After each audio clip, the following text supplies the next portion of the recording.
Today's episode, we want to do a special call out to Elisa Hutton and BC Food and Beverage Organization.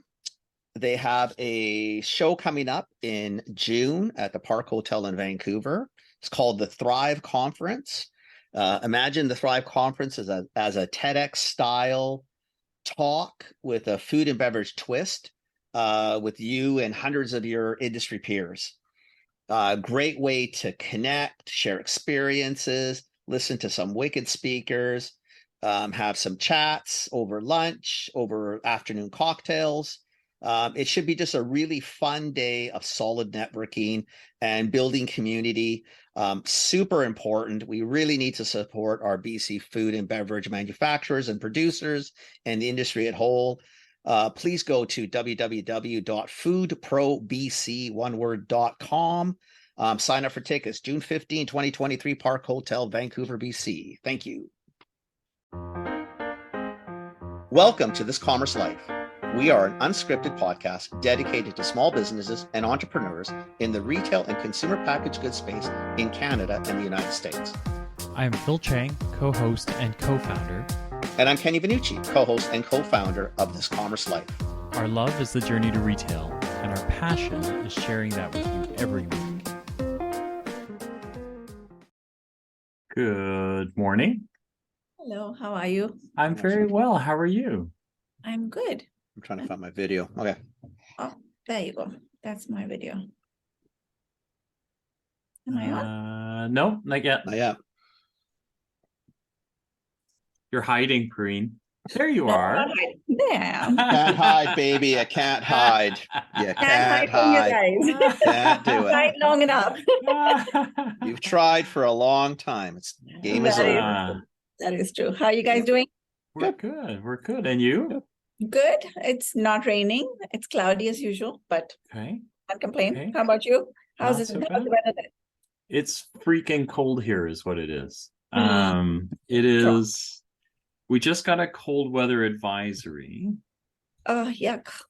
Fun. So we're like, so right now it's okay. This morning it was minus 15.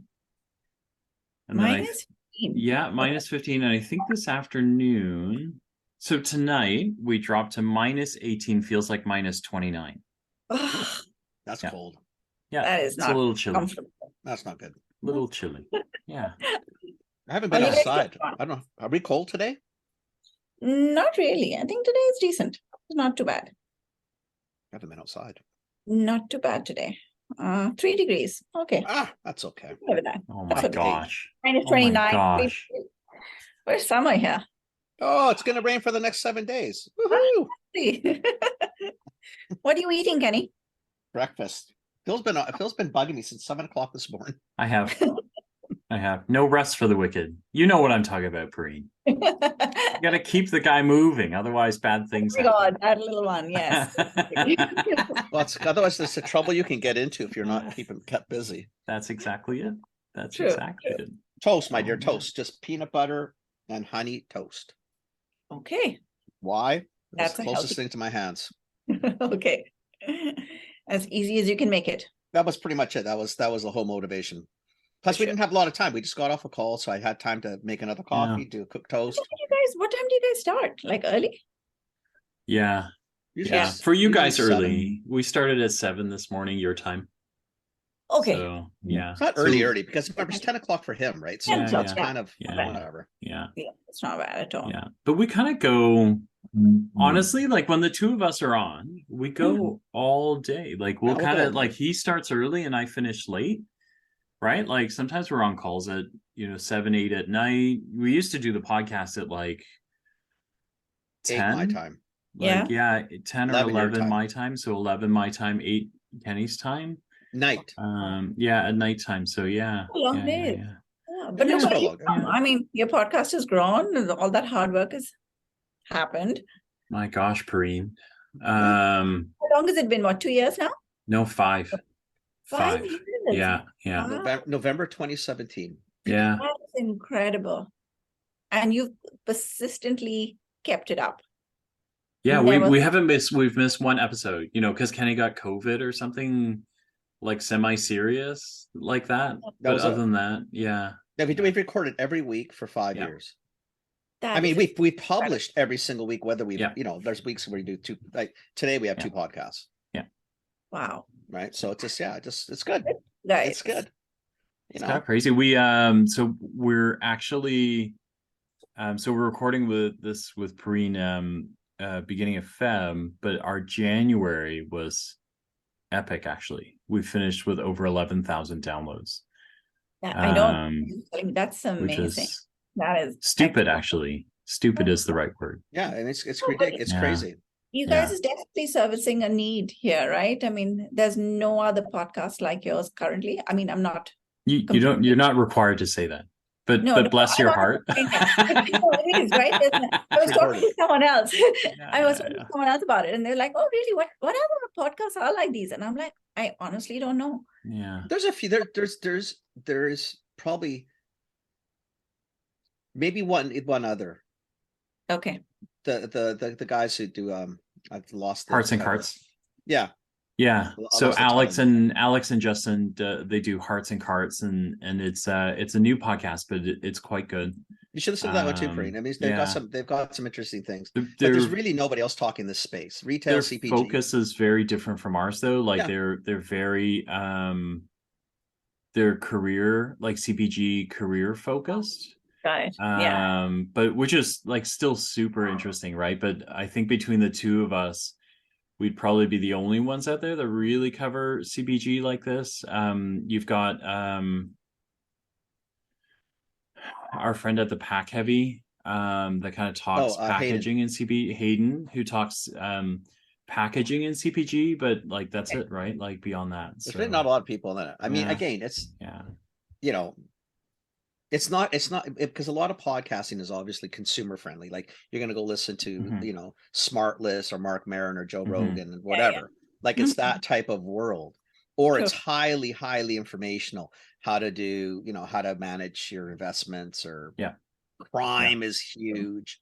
No, but so you're the young market and the mid market that is entering and understanding and growing CPG, right? It's even it's surprising. It skews even a little bit older, where there's people that have probably been in it long enough where they're stuck in ways that sometimes just need a good foundational shake.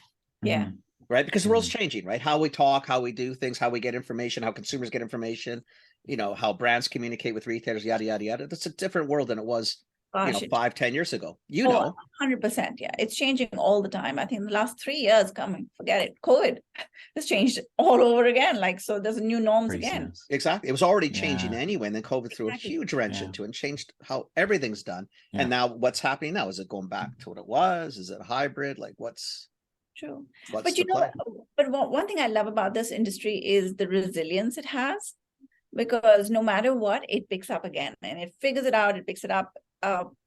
It survives. The players in this industry also just figure it out and pivot when they need to, and stand up again and dust off and keep going. And it's we were just laughing about that this morning, because that term that I love to make fun of, like the retail apocalypse, because everyone says that, right? Like every few years, everyone says, retail's collapsing. This is, you're like, no, guys, we've been around so long. We've seen so many things happen. Like, big retailers close up, little guys close up, we open again. Like we're just a really resilient bunch. It just ebbs and flows, right? I mean, there's mass consolidation now. We all know that.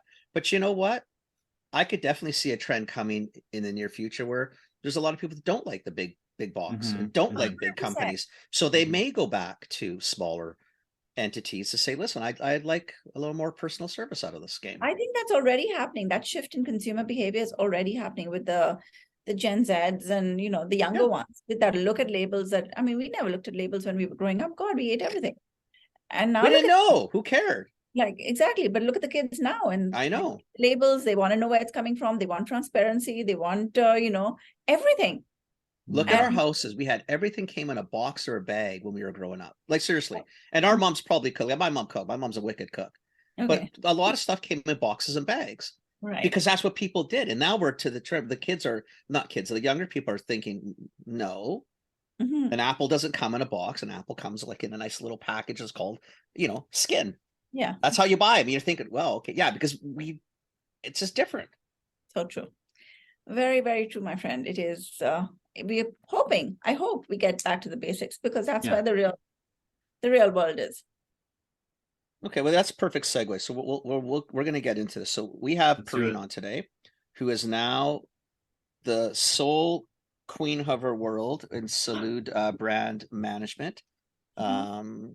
That's all I'm going to say. You can correct all you want. That's my podcast, and I do the introduction, so I say whatever I want. And you know what? You can't say anything because it's going to get recorded this way anyway. That's it. That's how the world works. Whatever. That's how this world works. This is how this world works. Okay. But I'm so Make your excited to world have work. you on. I'm excited to have you on Well, I'm because excited. I think you provide a really interesting perspective. You and I met because you can talk. We'll get into it. You'll do this podcast in a minute.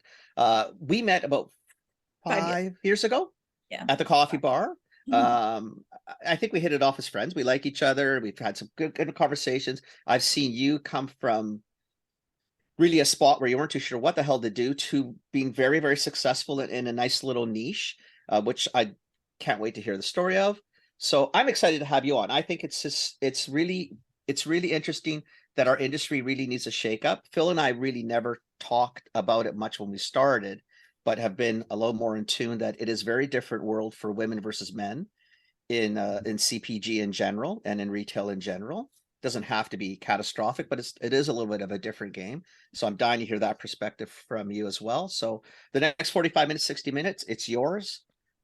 Usually what we ask people, give us a little back history of who you are, what you do, how you ended up in this mess, why you continue to want to play in this For sure. arena of ours. And that's it. Then Phil and I may ask a few questions here and there, but I promised I'd be nice to you. Thank you, Kenny. Much appreciated. So yes, like you said, Kenny and I met 5 years ago at a coffee bar. I had just left my work and I was exploring ideas. I've been in food and I worked for a CPG company, loved it, scaled it a little bit, but then was looking for more. And at the same time also was exploring job opportunities. And Kenny had just left his industry, being with London Drugs for 18 plus years. And we spoke and he says, just do what you love. And I was like, good God, what do I love? And I realized I love CPG. I love brand building. I love, talking to entrepreneurs. I love been there, done it, felt their pain. So I really felt I could address their needs in a more heartfelt manner. We failed in multiple things, dusted off, stood up again. So I know how it feels to be down, and I know how it feels to come up again and understand the grit it takes to make things happen. So yeah, one thing led to another. And I started talking to colleagues in the industry and they said, well, why don't you start your own? So it started off with one client. And here I am. Love it or hate it. I still love it every single day, no matter some days I hate it, but I still love it. It is a punishment if you don't love this industry. It is extremely, extremely hard. It's not for the faint of heart, but it is so satisfying to work with great brands. And that's what keeps me going every day. I love all the work, all the companies we work with. They're a unique bunch of brands, people, entrepreneurs, professionals. And yeah, I just keep getting up every day and hoping things will keep going in our industry, which it will. I'm fully confident that, like I said, this industry is resilient. The people behind it are great. And every industry needs to evolve a little bit. And our industry is doing that. Consolidation is important.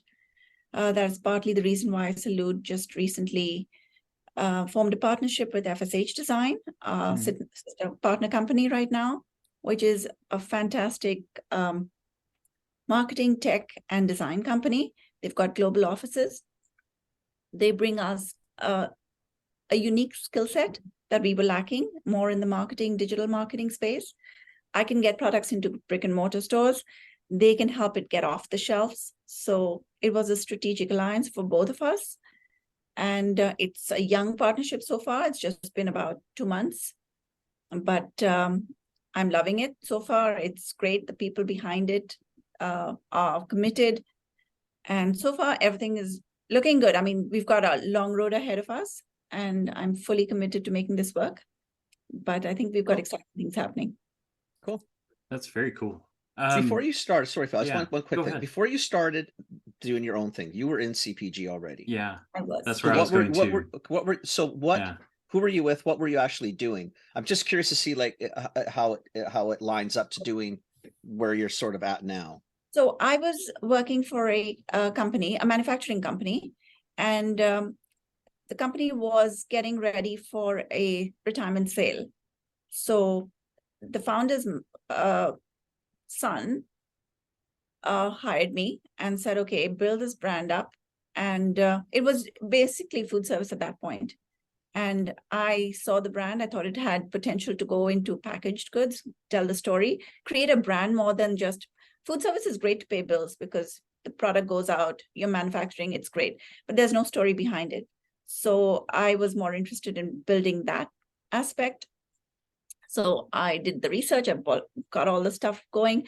We put it in a package, scaled it across, got into all the distributors nationally. The company sold. The founder got a good retirement, so I'm super happy. And that's when I started feeling like I needed more.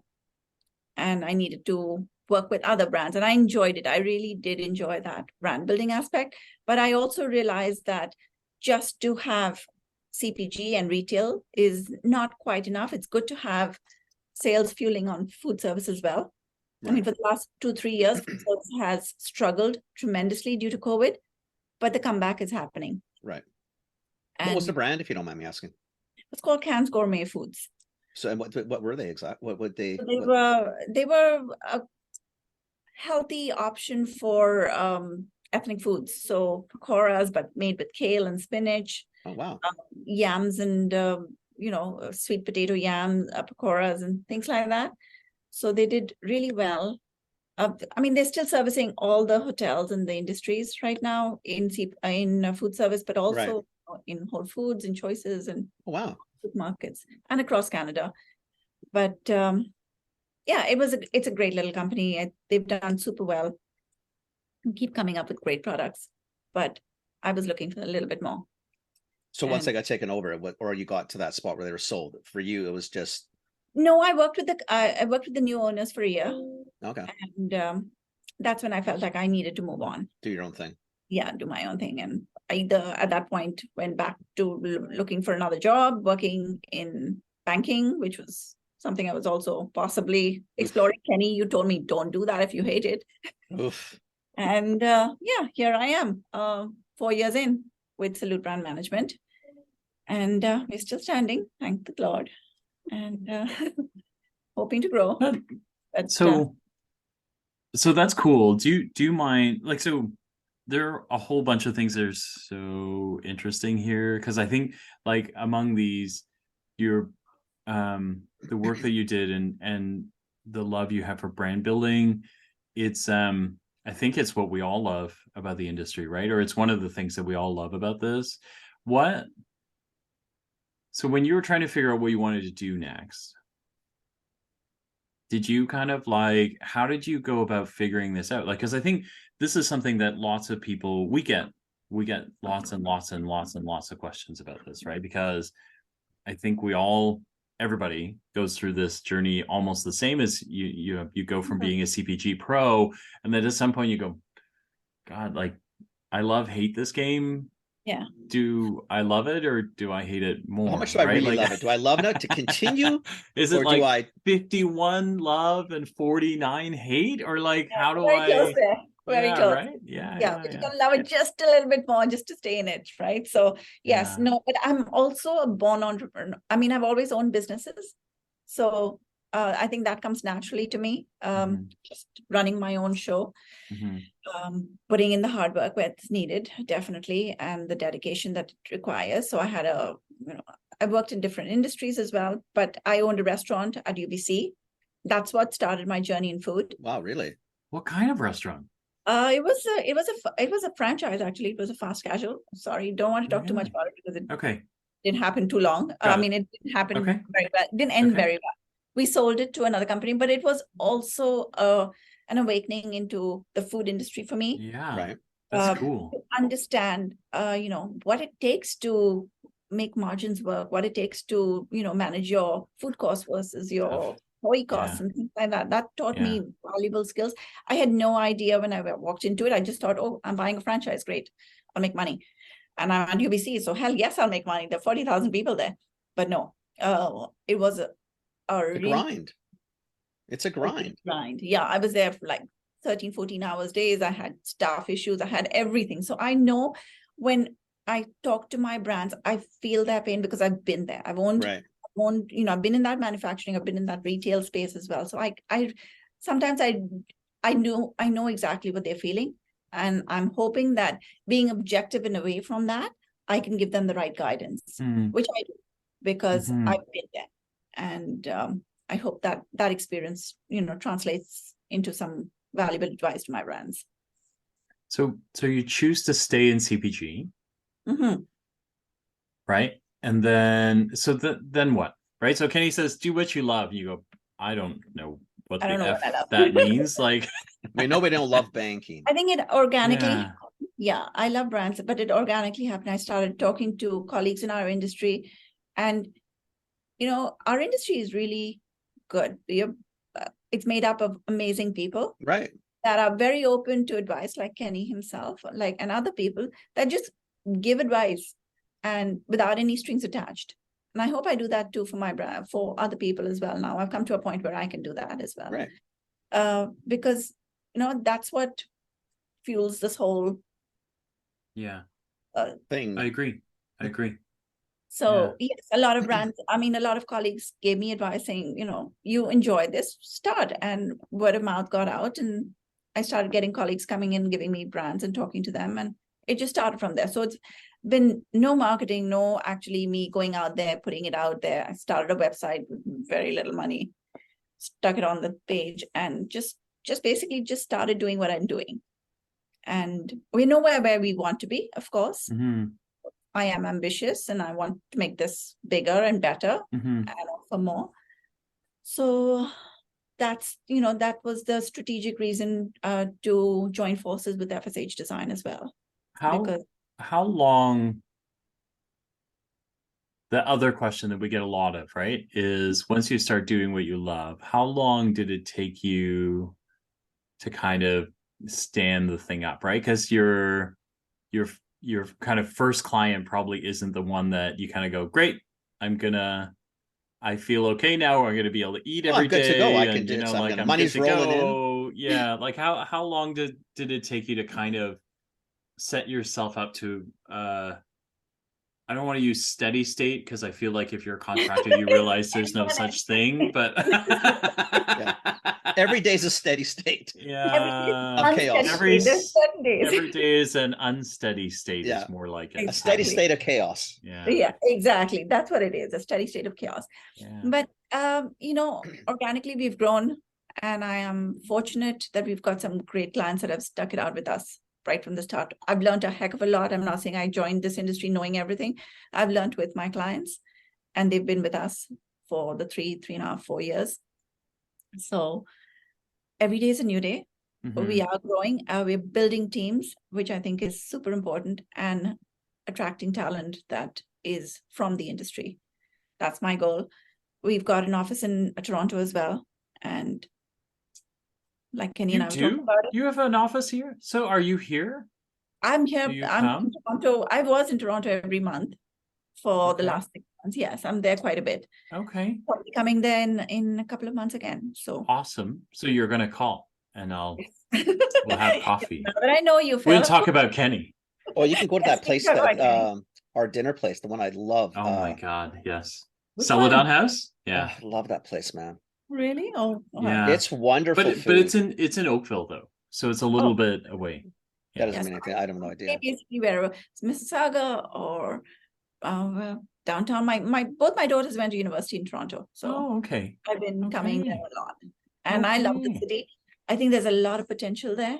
Yeah. All the industries, all the big Yeah. head offices are there. So I think Yeah. that's super important for anyone, any brand, to have a Yep. presence. To have a some sort of line into Toronto. Yeah. 100%. Well, our two cities, right? Like between Vancouver and Toronto. Mhm. For sure. For Yeah. sure. Yeah. Yeah. Yeah. Yeah. Let me ask you something. So, yeah. well, go ahead, Phil. No, you go. Because I'll have, you know me. No, have no, some- I because I think like it's just so cool, right? Like you choose to stay in the industry, you start building, you kind of build a portfolio. Do you like so when you started, like, so because I know what it was like for me, right? Is when you start kind of like working with clients, how much did you evolve what you did with them? A lot. What kind of That's where I was going services? to. Like, and how did Yeah. you determine when it was? At the beginning, everything's a good fit. When Everything's do a you good fit, decide, but they're not really a I good know fit. I could do this, but I don't want to do this part anymore? You know, all those sort of things. And a lot of it is based on financial decisions also. Like initially, when you just take anything and anyone who's willing to talk to 100%. you. Yeah. We've all been there. And it comes to a point where you say, okay, fine, this is someone I can help and this is someone I cannot. And then you start recommending to other people in the industries, like, no, we're too small for you, so go there. Or we're too, you're not quite ready for us. But when do you do that, Pareen? Because typically, it's like you said. I remember when we get together in the coffee bar, and you'd have 3 or 4 clients, let's say, and not much coming in terms of dollar signs. Yeah. But a shit ton of hours leaving. Still do. But you know what I mean? But you're thinking, I mean, that's great because you're always looking for the potential value and it's gonna come, but sooner or later, like you have to put it, like what do you, how do you pick and choose and how long do you stay? Like all of that. Because a broker's world or a broker/agent, it's a tough world. It is a tough world because, at one point you either get outgrown or you outgrow and you move on. So you've got to make that decision at that point. That comes with being there. We have been there. So, but let's say I have the grit to make things happen. I don't give up so easily. So even if a brand is difficult, yes, and I'll put in 18 hours, what the hell? But if the people behind the brand are committed, then I will meet them halfway. Right. But if I feel like this brand is just going to pay me for just not doing anything and just basically pay me for the sake of it, that's when I start losing interest. So I think our criteria to choose brands is very, very much determined by the people. Because if they really show that they want to make this happen and they're willing to do what it takes, we'll work with them. Of course, certain industries, we get to know some are saturated, some are not. Is there room? And how do we find that value add for their brand? That's the unique selling proposition, the USP for their brand. That's something that we try to determine in our first few meetings, is like, is there something that's unique in your product? How do we showcase that product? Because there's so many brands out there. There's such good things out there. People are coming out all the time. See, but you make it sound easy, and I always find that I'm always intrigued. Like, because even as a buyer, like when you're picking things, there's a ton of emotion. Yeah. Ton of emotion. No matter how clinical everybody thinks it, there's a ton of emotion. But it's always trying to figure like how do you see, like, because everything feels like there's potential. That's why they're doing it. Right. That's why they're coming to you, and you're trying to see the potential. But when does you got to try to look through clear glasses sometimes. But but there's no guarantees in that, Kenny, right? No. Sometimes you make a good call and sometimes you make really bad calls, and we learn that's life. There are no guarantees on making good calls all the time. So yeah, there's some knocks that we've taken and some really bad decisions. Hopefully we've learned from them. We continue making some more bad ones, yes. But overall, I think experience teaches you a lot. We'll be right back after this. Favorite 3 letters. Come on, Phil. You know it. OGB. OGB, baby. OGB. OGB. And Phil, let's help people out. What does OGB stand for? It stands for Old Growth Beverages. It is It gives me a tingle. What the heck? What is Old Growth Beverages, Phil? Why, I'm so glad you asked, Kenny. It's a microground tea. So it's a tea where we take all the tea leaves, we grind them up into fine powder, And it basically takes your process from getting from thirsty, unfulfilled, and wanting a hot, refreshing tea. And it takes that process and it converts you into a happy tea drinker in about 30 seconds. All you need is hot water, a spoonful of microground tea of your choice from OGB. And then if you want to top it up with something, and then all you got to do is sit back, cool it down a little, and enjoy. OGB. Hit the link in the notes to check it out more. My favorite flavor is chai. And hard knocks teach you a lot.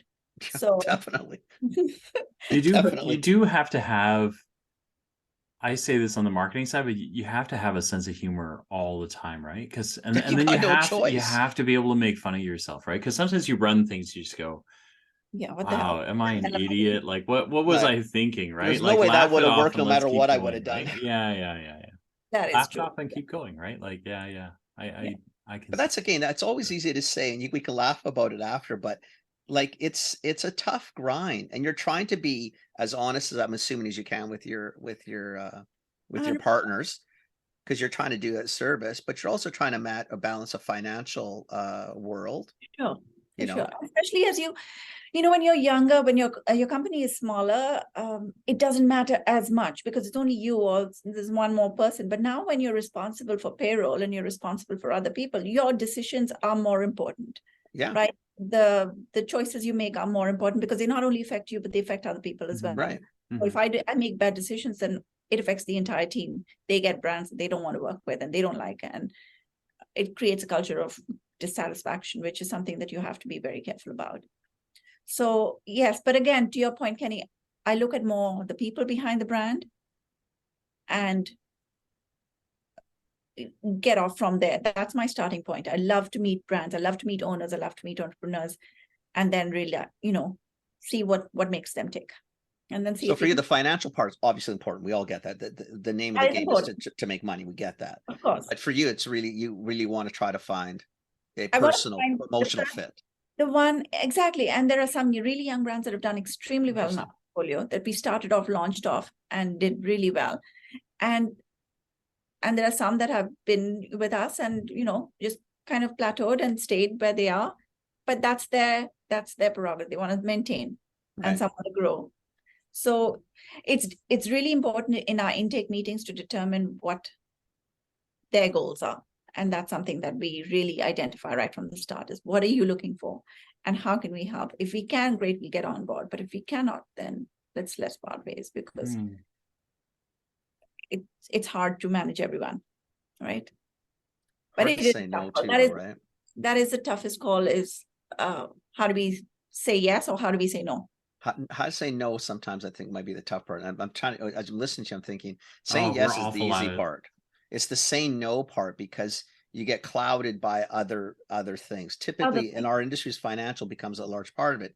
And you're looking at the pennies and saying, well, it may not be the greatest fit, but it pays. But not understand there's a cost to the pay. That is true. And that's that delicate balance you have to walk. Making that financial decision versus that emotional decision and that business decision. So once you get to, let's do this way. So once you get, so you meet Phil, you like Phil, Phil's a good guy. Great. Phil's got a good brand and he wants to do really well. Yay, team Phil. Like what are the criteria after you get past that sort of truly emotional part? Like, and how long do you have to, like, how long do you wait? Like, I don't understand, like, because I mean, if a brand is listening and they're thinking, well, I've got this idea, I think she's going to like me, I'm a pretty nice person and I can get past that. But like, what then are all the other triggers that are going to make her either not want to work with me or like, what am I supposed to look for or to do? So what I always tell brands is like, they need to understand the expectations or the realistic expectations of CPG. They've got to have margins. They've got to understand what their cost of goods are. They've got to understand the retail margins. If they're not, then get into learn about the industry, learn your margins, learn your costs, learn your financial numbers. Super important, because if you don't know how much it costs you to make what you do, you are most likely not going to make any money. And neither is your broker, neither is your distributor, neither is your retailer. No one's going to make money. Your brand is going to fall off. So that's super important, is to make sure that, and we assess that quite quickly when we get their intake forms, is like, have they got those margins correct? Right. And have they got, the grit to stay in this industry? Because it doesn't make you instantly rich overnight. Instantly rich. Wouldn't that be lovely, right? Maybe But- sustainably not poor. But Like that. Smart Suite sold for $250 million, There you go. and Manitoba sold for Oh, 400 God. million, and No. Vegas sold for 400 million. So really, my idea is great. I mean, I'm just going to sell for $100 million. No, but that's soon. so Smart Sweets is the number. Like if you actually look at the number of sugar-free candies out there, Yeah. right? Like they're one of 1,000. But the attitude of a lot of Maybe. these brands, that's what it's going to be, Right? Like Really, one of it doesn't matter. 1,000 maybe. And so yes, think positive, but really like Really. but Actually, really, okay. right? Like Luck has a lot to play with it too, like right Yeah. place, right time, take those opportunities and run with it. Yeah. And, don't be petty at that point where I can't give up too much of my company. If you've got an opportunity to grow, then grow. That's the honest truth. You are going to need money at one point in this industry, whether you market your own place or you have your own Yeah, you sale, could bootstrap, or you have to find money. or you have to find money, right? Because CPG will take all the money you have. So it's That's a learned thing, by the way. Most don't understand that part, which is really, again, back to why you really need to understand your margins, your costs of goods, what overhead, what do you need to pull out of this thing to just break even? Like you need to know a break even. And I know that's not the goal in life, but no, but I think it's beats the hell out of a loss. I think knowledge is key in this industry. Like if you know your stuff, and especially your costs, you can make this work. I mean, others have made it, like you just said, Smart Sweets, Manitoba House, all these guys have made But it. if I don't understand it, why don't I just ask you? So I've got my brand, I got the cool idea. Why don't you just show me how to do all this? We do that. We also do have these educational packages or go-to-market strategies, because we found that's a niche that is needed very much for the younger brands to understand, to put them through this. Because once you take that commitment, every packaging run costs you, like, you got to do 100,000 bags of 50,000 bags to get that cost down to 10 cents or 20 cents or whatever, right? If you don't know your margins, or you don't know your packaging correctly, or you start making those errors right at the start, that's going to be challenging. Yeah. So we do have marketing packages that we've created recently, and that's a new stuff that we've started doing. We call it the go-to-market package, where we will give you the resources and the tools prior to becoming a brokered brand to get that intel on, so that when you see your numbers and your margins and your what's needed to make this industry, make your brand stand apart, you make that educated decision to either move forward, or you say, no, I need to rework this and come back later. But I think that's where we're finding that training is helping a lot of brands. And it's a comprehensive package that we offer. We do a lot more in the market research. Who are your competitors? Why are they here? How are they selling? What are they doing right? What are they doing wrong? So we really do help brands prepare. And then is that relatively unique to you, or is that an industry standard? I don't know what the other guys are doing, but we are. And it's relatively unique. I think everyone has. That was a loaded question. I think you're right. I'm sorry. I think you're right. I want to say, was I supposed to?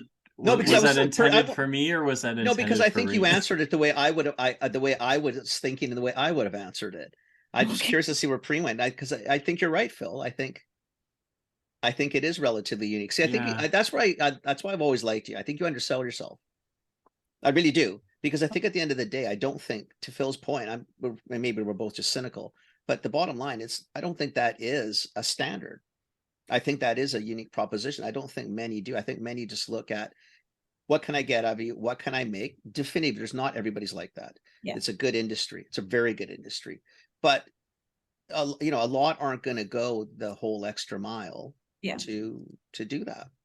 You know what I love is so there are folks in this industry who make a living of teaching, like, I call them farmers market brands, but almost like they Yeah. make a living of teaching farmers market brands how to become brands, right? Right.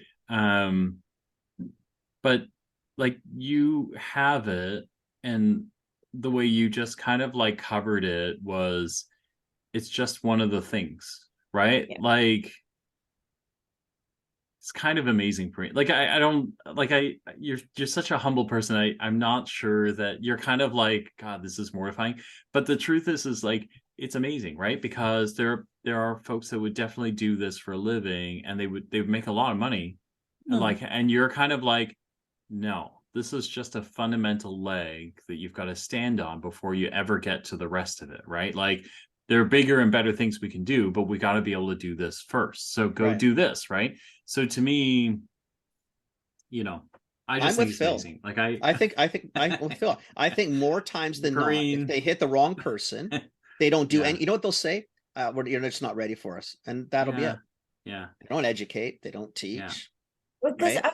And that's not their prerogative. I mean, really, it's your business. Yeah. You should figure this out before you come to me. Yeah. I agree with that. I totally agree with that. But that doesn't mean if you haven't when you get to me that I shouldn't try to help you at least get going. Yeah. No, it is something that we've evolved as well, because just talking to them and realizing, and I was doing that for free, and I will still do that to a fair amount, give advice, right? Objectively. But I think that the package that we've created is quite comprehensive, and I think it's beneficial, really, honestly, for brands that need to know, because it's so expensive and so heart-wrenching when you see them make those mistakes. And then it's catastrophic. People lose shit. They lose. And the thing is that I sometimes get those brands that have made those mistakes and then come to me to clean up. And I'm like, why didn't you do this before? Exactly. And then it's like backpedaling and cleaning up some, the other issues. Yeah. So it is, I think there's a need for it, definitely. I don't know how well or, much we'll do with it, because my core business is brokerage. I love that aspect, but I think there's definitely a need to guide it. I agree. We totally agree with you, because I think that's how, when we first even started podcasting, that was sort of the premise, is we've been around long enough.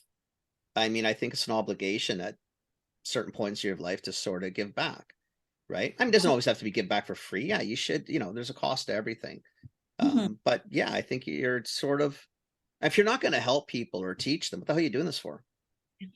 Doesn't help you either, really, ultimately. No, exactly. No, it's good. I mean, like you said, we've got to love this industry to do what we do every single day. It's a bent industry, man. So how long have you been doing this, the Salud brand management thing? 4 years. So 4 officially years. the company started 4 years. Yeah. So Kenny, this podcast has been running for 5. Yeah. I met Pareen like a couple of weeks ago. Because you need a Pareen. You don't need a me. That's your problem. Yeah, right. You picked the wrong person. But it's too late now. No. I'm aware I picked the wrong person a long time ago. I'm okay with that. Well, you're stuck with them, so it doesn't really matter with that. But how come it took you 5 years to introduce me to Pareen? Like, what the hell, man? How's that my fault? That's totally your fault. How else am I going to meet Pareen? Oh my goodness, guys. I don't know. Well, yeah, maybe it's my fault. Maybe I don't like sharing. Maybe I don't like sharing. You ever think of that? No, that's always about you, Phil. One thing I learned from Kenny is that he is so generous with his time and knowledge. Like, he has no strings attached. Like, when I cold called him on LinkedIn. Like, frankly, I just sent him a message saying, hey, you're posting so much on CPG, figuring out this industry. Let's meet. And he's like, sure. I was so surprised when he actually responded back to me. I think that set me on the path of, like, I will help where I can. Eventually, we all have to create a business around it. Yeah. This I get from Kenny. Honestly, I will take time to help if I can. Yeah. I love that. I share the same thing with Kenny. I love it. I think we should do that. Again, my thing is, though, like when Phil and I do it, it's a little different in that, the podcast, you can get buried as a broker or an agent with people who have not done the homework, have not educated themselves, have not done really and truly just basic freaking fundamentals. Yeah. I mean, shit, if you don't know your cogs, I mean, seriously, wake up. My God. Your whole world's based on the spread. Mhm. That's your whole existence. You got to know what the hell the end's going to be and what the start was, because what's between that is what you make or don't make. It's Very not true. rocket science. That's it. And if you can't get that fundamental down, like, well, who the hell are you talking to? Right. So when they come to me and Phil, because we have time and it's a different setup, where we will offer a little more help. I mean, I still might be mean, smacking people in the head, say, like, seriously, wake up. But when they come to people like you, most times, I'm telling you right now, emphatically, most people will just, no, you're really not ready. Why am I not ready? Your cogs are all wrong. You don't know what the hell you're doing. And they'll walk away. And that didn't really help anybody. Yeah, it Because now doesn't. they're just bitter and you're wrong. So they'll go to the next person. Someone will say, well, I'll make it do this for you. I know. Unfortunately, there are people that do that, right? There's lots that do that. Most do that. Sorry. I mean, we're lucky. We know a lot of people that will do the others thing, but I know more than enough that will do the opposite. Yeah. Agree. Yeah. Agree. That's true. But to each their own. So any favorite brands you're working with? Favorite brands? No, all my brands are my favorite. How can I say that on a podcast? Do you have any teas you're working with that you really love? Good oh Lord. yeah, of course. Oh my God, that just fucking. No, OMG, OGS. See, you can't even get it right. My God, the amount of money we pay you. Yes. Oh my God, that brand. That is an oh my God. It's an oh my God brand. Yes. That's hilarious. That's hilarious. Keep trying, Phil. We keep trying to get her to help us, but she's smarter than that. We're not. Yeah. Yeah, she's smarter than that. She's much smarter than I've got a few meetings, Jenny. I've got a few meetings. I will do something. I promise you. I don't know when, but I will. Oh, that's so funny. So what's next? So you partner now with digital partnership. That's cool, right? Because you round out, you get to go omni-channel with what you're doing. What's next for you guys? What's next is just growing, honestly. Finding the right partners, finding the right fit, growing. But what do you want to grow into? Like, do you want to be international? What do you want to be when you grow up? Like, when you grow up, like, what's the perfect? Honestly, ideally, I do want, a goal is to get into the US market as a broker. California is, it takes 24 hours to get my products across from BC to California. It takes 5 days to come to Toronto. So, California is the size of 40 million people, exactly 7.5 million people. It's got the right market. It is a good industry. And I want to understand a little bit more. Of course, I'm not going to go into it right now because I have no idea about it. But that's the goal, is to have an office there, because I think with our partnership with FSH, we do have access or opportunities with international companies. Right. And Canada is just a testing ground for a lot of people, right? Yeah. You test your products, you make your mistakes, you clean it up, and then decide to scale in the US. Well, because I think Canada provides a lot of interesting aspects that other countries don't. Logistics, because we're really seven cities in a really, really, really, really big space. So logistics, you really learn quickly. We've got completely different demographics from one coast to the other.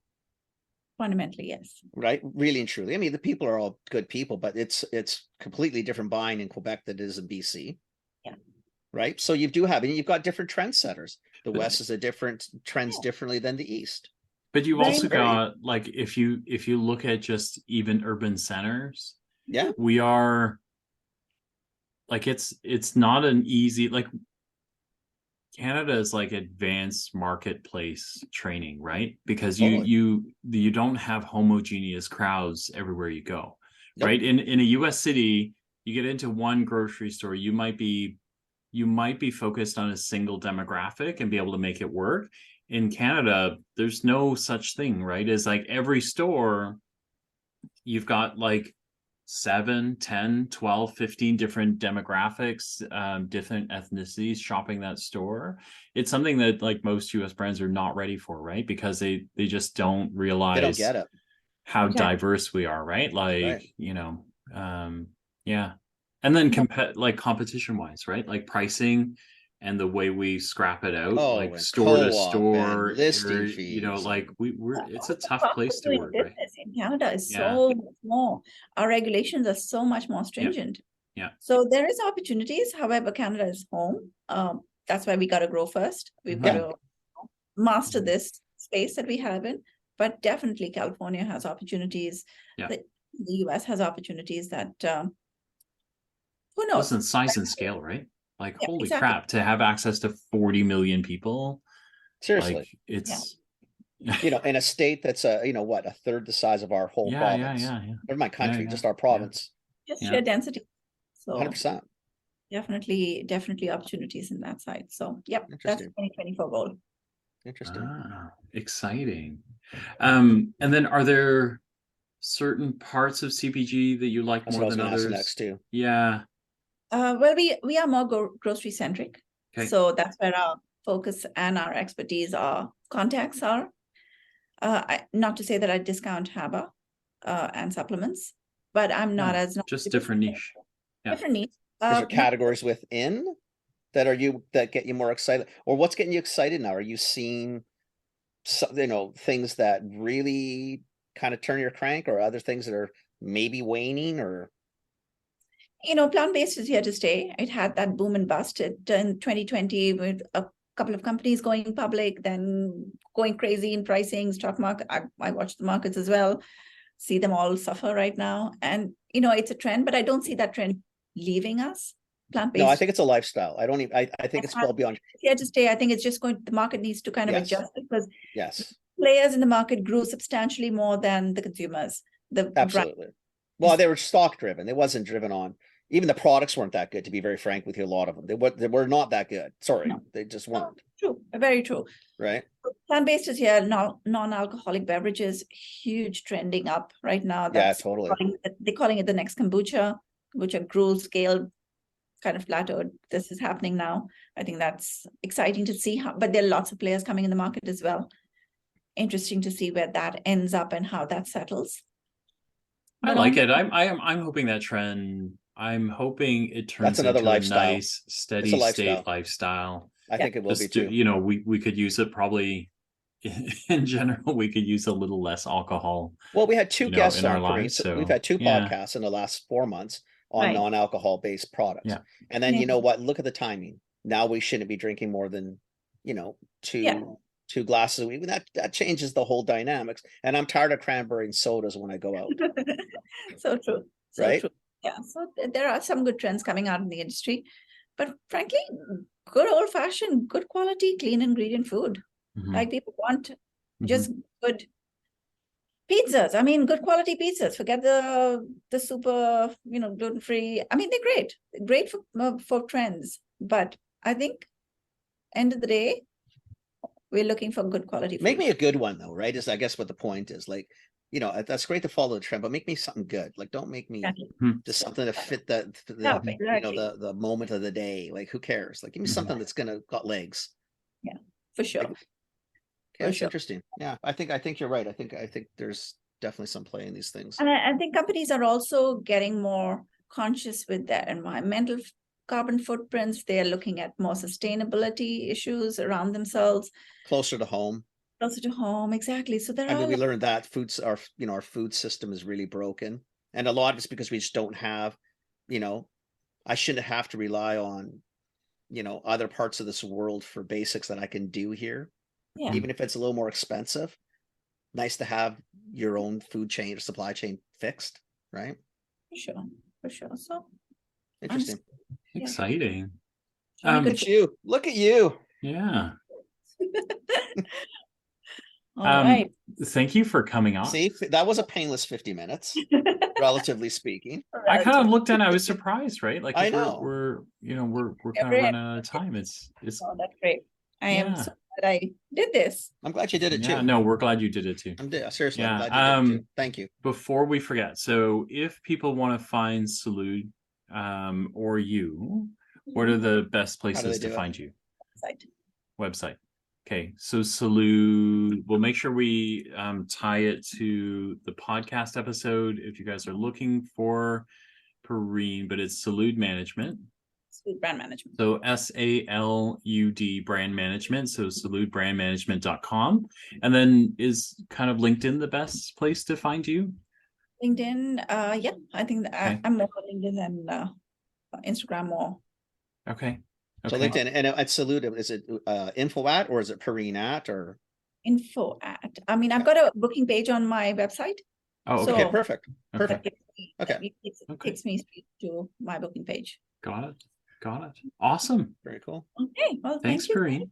Appreciate it. No, Thank it's you. awesome. Thanks for coming on. I do appreciate Thanks. it. Now you can go do your rest of your day and Yes, you go too. change. Go change. See, the it world. wasn't terrible, was it? Not that Pareen, bad. Pareen You was guys are so easy nervous. to talk to. That's Well, why. 'cause you Well, we should have tried. seen her yesterday, Phil. Like, it was just like, my See, aren't you God. mad? Because if Kenny had introduced us 4 years ago, Oh my God, how's it back to my fault? my gosh, we'd have so many conversations by now. You know, like, do you know how many conversations you've Look how robbed us much of more now? enriched your life is going Damn to be it. from here on out, though. You should Yes. be very Yeah, happy. but with I it. missed 4 years of this. You can't go back. FOMO does not work. You just move on. Okay, Phil, I'm going to come and meet you when I come to Toronto Yes, please. next. See, there Yes, you go. Yeah, there's a whole dinner at Celadon House on me. There you go. See, I fixed it. Oh, I'll you fix it. sold me. You're gonna yeah. love it. It's so Oh my good. gosh, Oh it's my so good. What kind God. of food is that? Anyway. What kind of food is that? It's like Asian fusion. Oh, So yum. they do Oh a my God, lot of so like good. they do some Chinese Filipino stuff. They do like there's some And really they're good so nice. Like, you're Yeah. gonna kill yourself laughing in there. Really? Oh, that sounds stuff. amazing. Mimi and Wonderful Glenn are That's the people. best food. They're amazing. Honestly, it does. Have- Wonderful Hey, people. hey, by the way, Kenny, this is not recording anymore, right? Yeah, it is. That's okay. Go ahead. It is, but it's I okay. went to your restaurant right next to Norman's. Oh, Lula's. Yeah, excellent. Well, it's not mine. Kind of yours. No, it's not really. But I'll take quasi ownership since I'm stuck with all the guys who run that one. Yeah, it's partly mine. I'm gonna negotiate that in my next talk too. Good for you. You're right. It's good though. It's good. It's very good. Yeah. I mean, great ambiance, great service. You know, too, it's local. They're all local people. Everybody who still supports Yeah. the street, Mhm, right? mhm, mhm. Oh, that was amazing. So That's good. I'm glad you Amazing. enjoyed that. I'll let the boys know that too, because I don't think they listen to the podcast. So What? hey, Phil, you know, it's all baby steps in life, buddy. It's all baby steps. Okay, guys, I got to run out for You go now. do your thing. Okay. Thanks for coming Thanks, on. I'll Pareen. chat with you later. So much. Appreciate Okay, it. take care. No, Bye. Phil, hang on. She's awesome. She's wonderful. No, seriously, she's Yeah. just a wonderful person. I mean, she's Yeah. just a really. I've always liked her. I mean, I could tell why now. I told you. I mean, she's just a wonderful person. She's a very There's something kind, about her too. She's Yeah, very genuine. She's very kind. Yeah. She's very simpatico. She's just- very matter of fact too, right? Yes. Like honestly, like the I really whole like her. services thing. She was just totally. like, we help them. You're like, no, wait, stop. Like, I know. But there's wow. because Yeah. there's not that many. I mean, we were Yeah. fortunate. Like, we had a call before this podcast, Yeah. a very similar individual. Yeah. Like, do you know what I mean? Like, there's Yeah. certain like Yeah. and that's why, like, when people ask, like, will ask me and you a lot, is like when you ask to pick for, like, do I need a broker or like distributors? This is why, like, there's we have this handful of people that I would They're just wholeheartedly recommend. amazing people. Yeah. These are good people. Yeah. They're good Yeah. people. Yeah. Right. Yeah. And that still needs to be a Agree. good part of our choice. Yeah. Anyway, That's awesome. that's it. That's it. Thanks for listening, everybody. Thanks for listening.